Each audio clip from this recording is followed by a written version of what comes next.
अगर आपके पास मालो दौलत की फरावानी है तो आप चाहते हैं कि हमारा बच्चा डॉक्टर बने,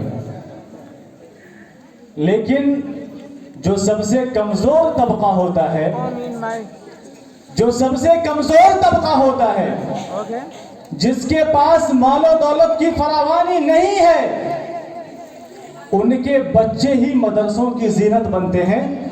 और ये याद रखिए कि उसी की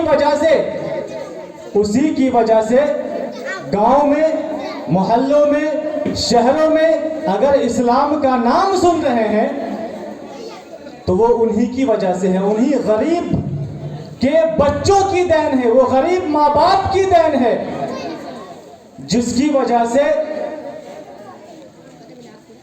जब भी या जहां भी आपको दीन की बातें सुनने को मिलती हैं। मेरे भाइयों, अपना मुहासबा कीजिए। और बड़े अफसोस की बात है कि अगर आपने अभी भी अपना मुहासबा नहीं किया और अपने आप को सही डगर पे नहीं लाए तो कुछ दिनों के बाद शायद ही आपको कोई मौलवी देखने को मिले। मेरे भाइयों, बातें बहुत सी हैं, हादसात बहुत से हैं, लेकिन ये वक्त मुनासिब नहीं है। इसी ताल्लुक से मैं एक बात कहकर अपनी बात खत्म करता हूं। मेरे भाइयों, आप अपने बच्चों को दीन की तालीम दीजिए। अगर आपने अपने बच्चों को दीन की तालीम नहीं दी, मेरे भाइयों, कुछ दिनों पहले की बात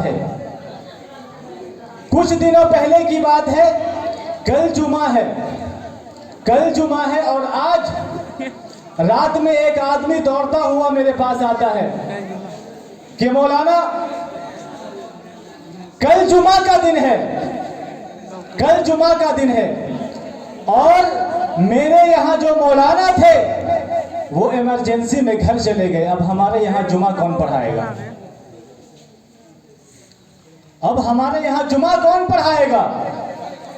अगर आपने कोई इंतजाम नहीं किया तो जुमा की नमाज नहीं होगी। मेरे भाइयों, ये एक मिसाल है। अगर आपने अपनी आंखें नहीं खोली तो मेरे भाइयों, आपको आगे जनाजा पढ़ाने वाला कोई नहीं मिलेगा। अगर आपने अपनी आंखें नहीं खोली तो फिर याद रखिए कि आपको निकाह पढ़ाने के लिए कोई मौलवी नहीं मिलेगा। अगर आपने अपना मुहासबा नहीं किया और अपने आप को सुधारा नहीं, दीन की राह पर नहीं लाए, तो मेरे भाइयों, फिर आपको इंसान बनना तो क्या, अपने आप को इंसान कहने के लायक नहीं रहेंगे। आखिरी गुजारिश आप तमाम लोगों से ये है, खुदारा अपने आप को दीन की तरफ लाइए, अपने बच्चों और बच्चियों को दीन की तालीम दीजिए। इससे हमारा समाज अच्छा होगा।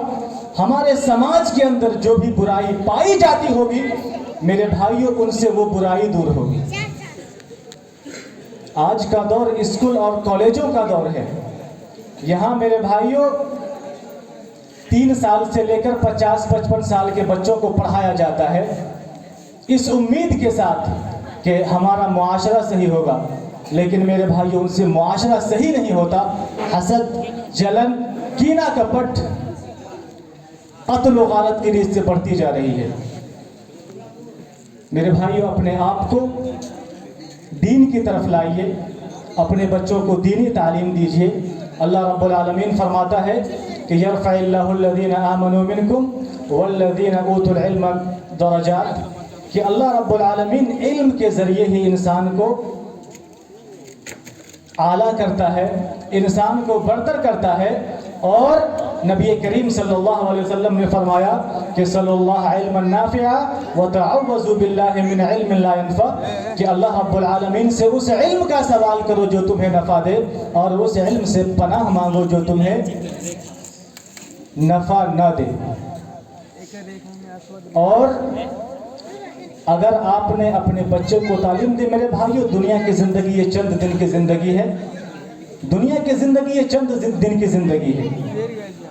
और इंसान सबसे ज़्यादा मोहताज नेकी का, सबसे ज़्यादा मोहताज दुआओं का, सबसे ज़्यादा मोहताज नेकी का वो मरने के बाद होता है।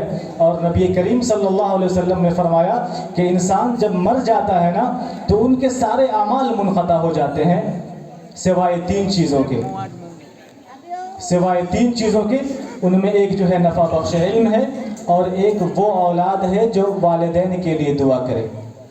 अगर आपने अपने बच्चे को दीन की तालीम दी, तो वही बच्चे माँ बाप के जो हुकूक है उन्हें समझते हुए ज़िंदगी में उनके क्या हुकूक है, मरने के बाद क्या हुकूक औलाद पर आयद होते हैं, वो सीखेंगे।